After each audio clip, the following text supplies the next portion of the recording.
Well, neither the House nor the Senate this week convened in session, but that didn't stop Democrats from weighing another tax on Connecticut residents, this time a proposal to tax retail deliveries.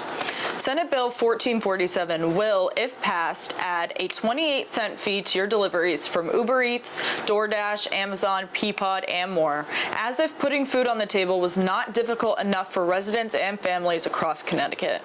The Transportation Committee debated the delivery tax in a meeting earlier this week when Democrat co-chairs Rep. Berger-Javallo and Senator Cohen supported the fee, which, will only go up year after year. You can submit written testimony against the delivery tax. Find more information on our website, in your email, or in the description box below.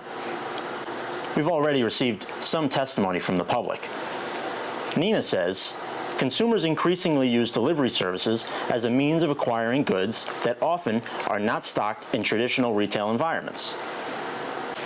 Jessica opposes the tax due to the simple fact that a lot of our elderly, parents with young children, and the disabled rely on delivery services of food and other important items such as medications. Marlena says residents who are struggling financially should not be nickel and dimed by the state with more hidden fees. Join the fight against more taxes today. Another important public hearing in the Judiciary Committee will be held on Wednesday, March 19th at 10 a.m. at the Legislative Office Building in Hartford. We understand scheduling constraints, so we do encourage you to submit written testimony or register to testify via Zoom if you can't make it up to Hartford. The Trust Act is a restrictive state law which prohibits local and state law enforcement from coordinating with ICE to help detain and deport violent offenders. House Republicans know that by amending the Trust Act, we can protect innocent, law-abiding citizens by ensuring that illegal immigrants who commit felony and family violence crimes are held accountable. There's no two ways about it. This is a massive hearing, and we need your voices to be heard.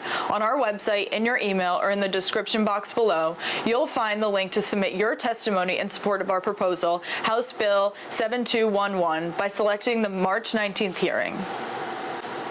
And with the headlines from Washington spurring scheduled outrage from certain Connecticut Democrats, Governor Lamont made a shocking announcement this week, which might send his colleagues reeling. The governor's decision to freeze all hiring of state positions, citing budget constraints, was a shock to Democrats. From legislative leaders to rumored gubernatorial hopefuls, this should be interesting. Some even accused the governor of not meeting the moment with his hiring freeze, whatever that means.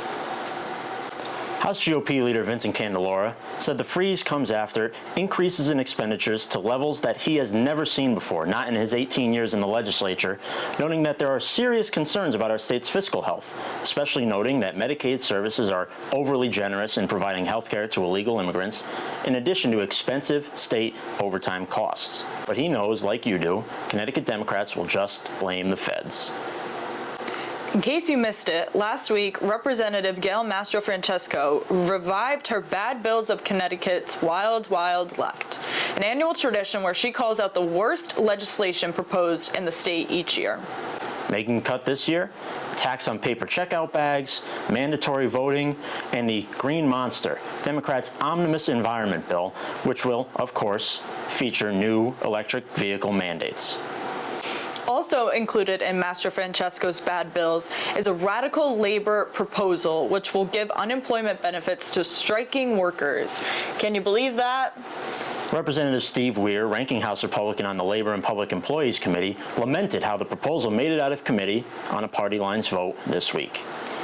Members of the public were heard in a marathon hearing of the Energy and Technology Committee last week on a Republican proposal to remove the public benefits charge from your electric bill. Ranking House Republican on Energy, Representative Tracy Mara joined Representative Dave Rutigliano on his Capitol Rundown podcast this week, where they broke down the hearing and the status of the proposal, which still faces opposition from Democrat committee leaders. Find the latest episodes of the Capitol Rundown on YouTube, Spotify, and Facebook for a look under the gold dome you'll only find here.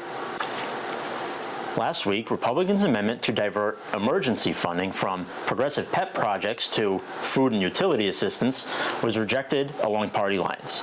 Not a week passed before a federal funding cutoff was announced to Connecticut Food Share, the state's leading provider of food and meal assistance to in-need residents.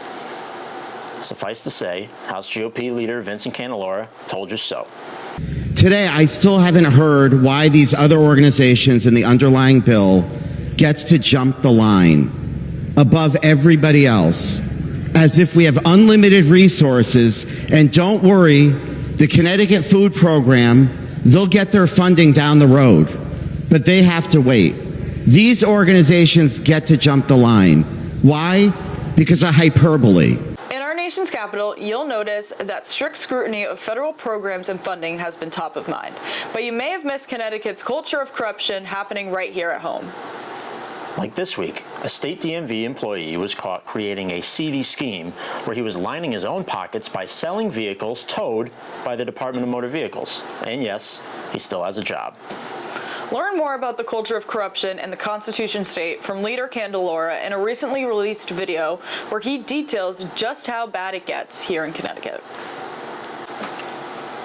Now we're debuting the Let 'em Cook segment, highlighting a House Republican who is simply cooking. We'll bring you the best rants, raves, and hot takes from the legislature each week.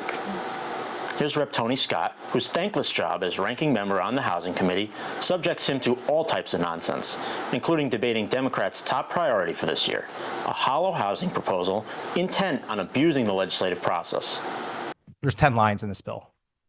It's the number one bill for the House Democrats. The number one bill, you have 10 lines. To me, that's embarrassing. I would be embarrassed if I put that bill out there.